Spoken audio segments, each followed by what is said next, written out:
क्या आपको भगत सिंह के बारे में कुछ इम्पोर्टेंट फैक्ट्स पता हैं? चलिए क्विकली हम लोग जो है विपिन चंद्रा का जो मॉडर्न हिस्ट्री का बुक है उससे हम लोग देख लेते हैं रेफरेंसेस।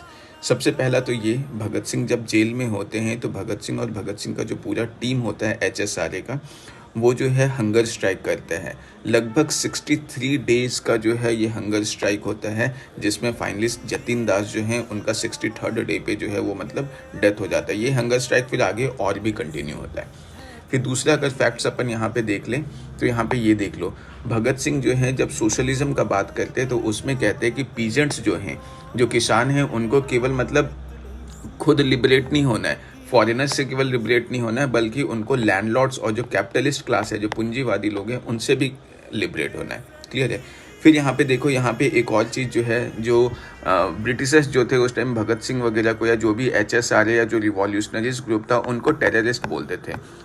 ये ब्रिटिशर्स बोलते थे, तो उन्हीं के रिप्लाई में भगत सिंह जो हैं वो बोलते हैं कि apparently I have acted like a terrorist but I am not a terrorist. Clear है? ये भगत सिंह का स्टेटमेंट है, उन्हीं का कोट यहाँ पे है।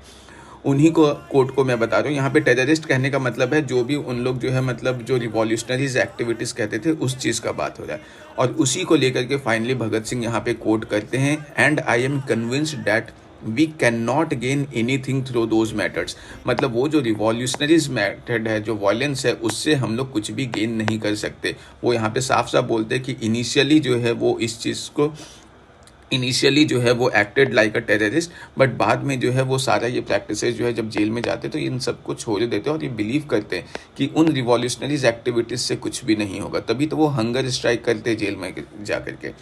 फिर देखो, एक और बहुत इंपॉर्टेंट है, सेकुलरिज्म को लेकर के ये भगत सिंह क्या बोलते हैं।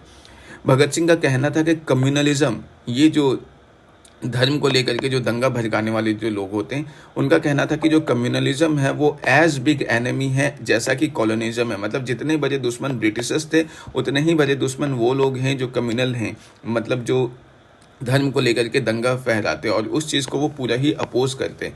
इवन जो पंजाब नौजवान भारत सभा था, उसमें वो 2 रूल बनाते हैं। पहला रूल तो ये था कि वो ऐसा किसी भी कम्युनल बॉडी से कोई लेना देना नहीं रखेंगे, ना ही कोई ऐसा कम्युनल पार्टी से लेना देना रखेंगे जिसका मतलब आइडिया जो है कम्युनल है, जो धर्म को लेकर के दंगा भड़काने का काम करता है। क्लियर है? आगे यहाँ पे देखो, यहाँ पे वो क्या बोलते हैं, वो दूसरा जो इनका रूल था वो ये था कि जो जनरल टॉलरेंस है लोगों में, मतलब लोगों में सहिष्णुता जो है वो बढ़ाने का काम करेंगे। क्लियर है? उनका मानना था कि रिलीजन जो है वो मैटर ऑफ पर्सनल बिलीफ है मैन का। क्लियर है? तो ये चीज़ जो है, ये कुछ इंपॉर्टेंट फैक्ट्स थे जो मैंने आपको बताया। होप ये जो 23 मार्च है, जिस दिन भगत सिंह